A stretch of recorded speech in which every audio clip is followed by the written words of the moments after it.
Hey, welcome back. In today's video, I'm going to show you something very important while programming using Golang, which is cache memory. You can use Redis, but in this tutorial, we are going to use the memory caching. So for this purpose, I have been in my professional career, I have been using this package, which is expirable cache, which this is the package we are going to use in this tutorial. So stay with me. I'm going to show you how to do that. So the first thing we're gonna do is to create our directory, a new folder, which is we're going to name it go cache.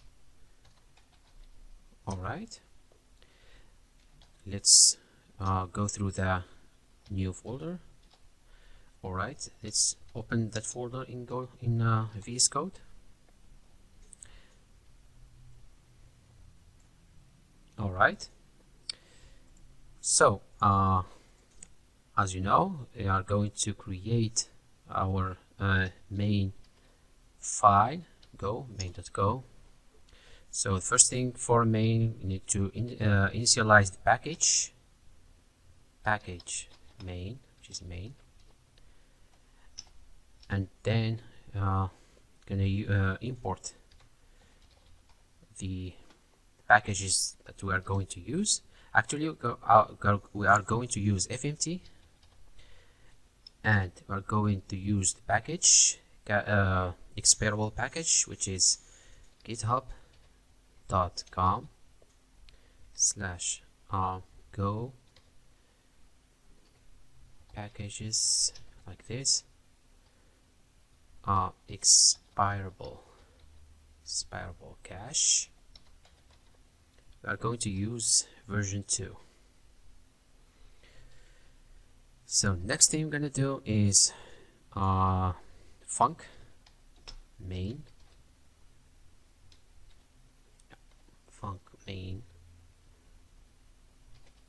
all right. Then we need to import the packages that we are going to use. Let's initialize our let's do go mode init github.com/ease of programming /go cache. Yes. All right, initialize that. Go mode td to import the packages we are going to use. All right, we are ready to go. So the first thing I'm gonna do is to declare the cache variable or cache object that we are going to use in our program. So let's call it my cache. Let's give it this cache to be used.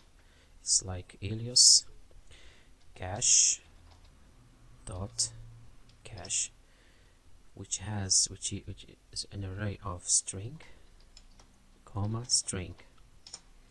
All right. Next thing I'm gonna do is to initialize our cache. Yes, we need to initialize our cache variable, my cache equal cache dot new cache, which has string.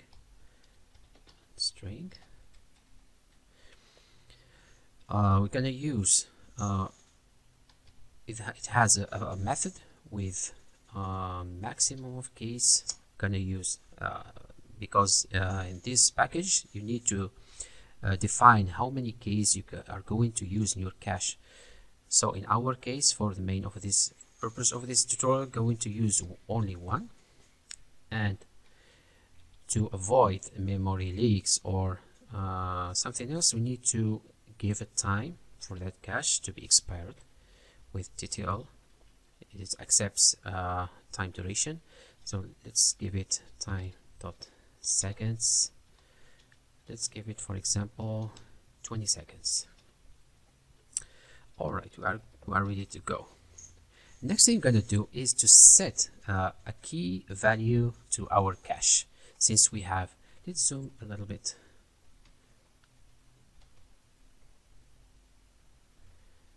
Yep, no, it's too much. Okay. So we are going to set a new key value set to our cache, which is, let's give it, for example, key 1 with the value of key 1. Yeah, let's effect, because this function returns actually two parameters. The actual for the set. Now this is the set. We are going to set this value to this key, but we need to define the time which is this key will be stored in our memory. Let's give it time dot seconds. Let's say, for example, we have the entire cache has 20 seconds, and let's give it, for example, 10 seconds just for testing.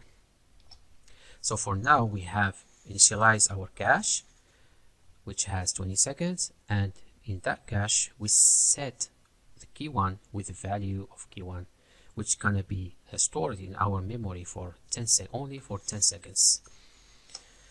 So the next thing, let's get that cache.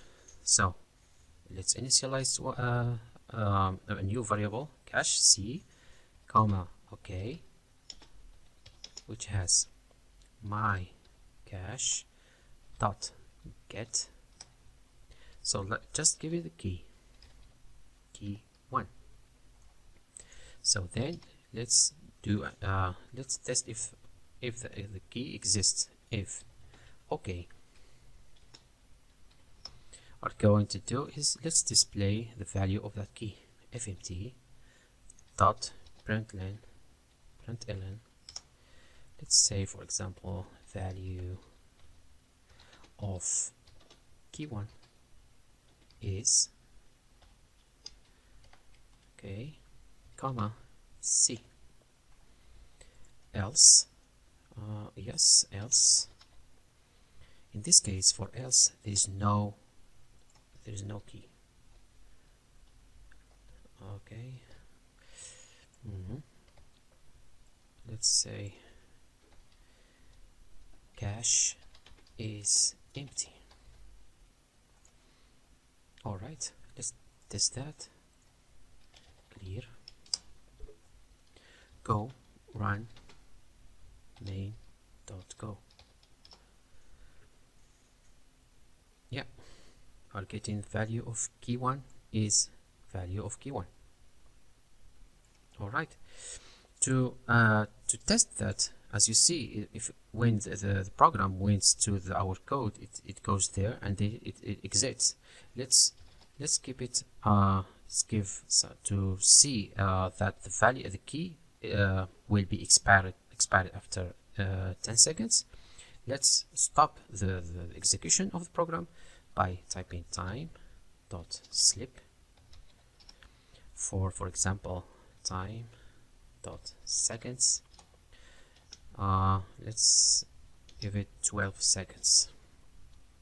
Yeah, and then we are going to do the same as we did here to see if the key exists. So let's run again. Yeah, it's waiting for 12 seconds and see if key 1 is still in memory. No, cache is empty. So that confirms that our cache after 10 seconds, this key is going to be expired. Let's test again and give it, for example, 9 seconds. All right. Let's wait for 9 seconds. It should output the same. All right. So as you see here, we implemented in the fast way our memory caching using Golang, using this package. So you can do a lot of things with this thing, but this is not the best way to cache your reusable data. You can use Redis. I'm going to do a lot of tutorials in the future using Redis, but sometimes we need to cache values that can be expired. For example, tokens, or in main cases tokens, because there's cases where while working you need to get a token from the server and then use that token to communicate to other services. So you are not going to request for that token each time you want to communicate to other server. So that's it for this tutorial. If you have any questions, just leave a comment. I will be happy to answer. And if you find this tutorial useful, please consider hitting the thumbnail and thumbs up. Thank you for watching, and see you in the next video.